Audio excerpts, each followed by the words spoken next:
ജയിലിൽ കിടക്കുന്ന ഷാനവാസിൻ്റെയും നമ്മുടെ രണയുടെയും അടുത്തേക്ക് അനുവും അനീഷും കൂടെ എത്തുന്ന ഒരു വരവുണ്ട്. ഏതായാലും അത് ഷാനവാസിനുള്ള 7ൻ്റെ പണിയുമായിട്ടാണ് ആ വരവെന്ന് ഷാനവാസിനും രണയ്ക്കുമൊക്കെ മനസ്സിലായി.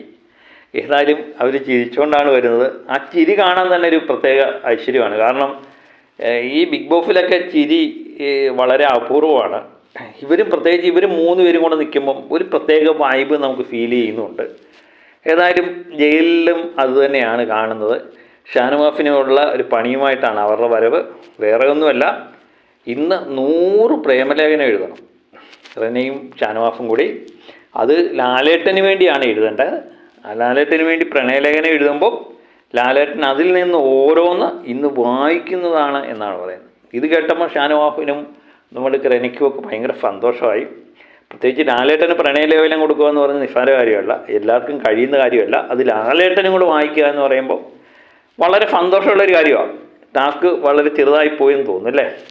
അവർക്കാണ് ഈ ഭാഗ്യം കിട്ടിയത്. ഏതായാലും ഞാൻ നിശ്ചയമായിട്ടും എഴുതുപട എന്ന് അനീഷിനോട് ഷാനവാസ് പറയുന്നുണ്ട്.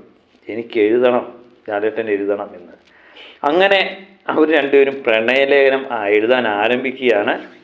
അപ്പം ലാലേട്ടൻ ഇഷ്ടപ്പെടുമോ, ലാലേട്ടൻ ഇത് വായിക്കുമോ എന്നൊക്കെ അറിയാൻ ലാലേട്ടൻ വരുന്ന എപ്പിസോഡ് മാത്രമേ നമുക്കറിയാൻ പറ്റൂ. ഏതായാലും എന്താ പറയുന്നത്, വളരെ സന്തോഷം. ഇവരൊക്കെ 3 പേരും കൂടെ ഒക്കെ ഒന്നിച്ചിരിക്കുന്ന കാണുമ്പോൾ വലിയ കുഴപ്പമില്ലാത്ത ജയിത്താഫായിരുന്നു. ഇന്നലെ മഴ മൂലം ഇത് ഇടയ്ക്ക് നിർത്തിവെച്ചു. അല്പം മുമ്പാണ് വീണ്ടും ആരംഭിക്കുന്നത്. Okay, by.